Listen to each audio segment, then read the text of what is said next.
আচ্ছা কি কি বলবা? একটু আগাও, আমি আসতেছি, সামনে আগাও। কি বেরোইছি কি ভাই? কি হ্যাঁ দেখো। আচ্ছা আচ্ছা কি কি বলবা? ভিডিও করি, সাইড করব। আচ্ছা ওই একটু আগাও, আমি আসতেছি, সামনে আগাও।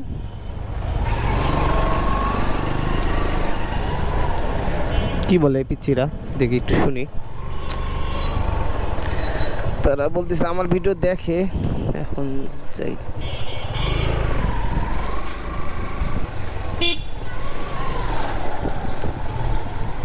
বলো।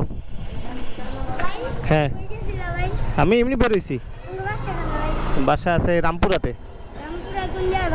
হ্যাঁ না বাজার নাই, যে টিভি সেন্টার চেনো, বনশ্রী আর কি বলা হয়, ওইখানে।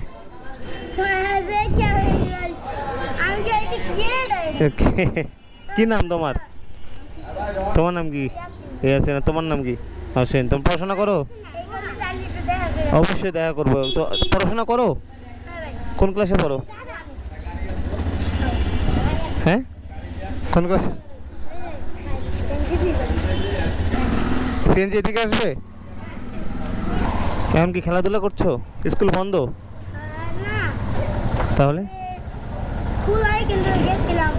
আচ্ছা তো থাকো, আমি যাই, আমার কাজ আছে। হ্যাঁ আরেকদিন দেখা হবে নি। ঠিক আছে ঠিক আছে। হ্যাঁ ভালো থাকবা, হ্যাঁ পড়াশোনা করবা এবং বাবা মার কথা শুনবা। হ্যাঁ অবশ্যই আসবো একদিন, শিওর শিওর শিওর। তো পিছন থেকে ডাকতে ডাকতে আমাকে, মানে পিছন দিক থেকে ধরে আসতেছিল, ডাকতেছিল। তো বলতেছিল যে অনেকে আমার ভিডিও দেখে। তো এটা শুনে আমি খুব, মানে আমার ভালো লাগলো আর কি, তাদের ভালো লাগলো আর কি, তাদের কথা শুনে। তারা বললো যে নেক্সট টাইম একটু আসিয়েন আমাদের এই গলিতে, একটু আমাদেরকে সময় দিয়েন, কথা বলবো ভাইয়া। তো আমি দেখি একদিন ফ্রি হয়ে দেন ওদের সাথে একটু সময় দেবো, গল্প করবো।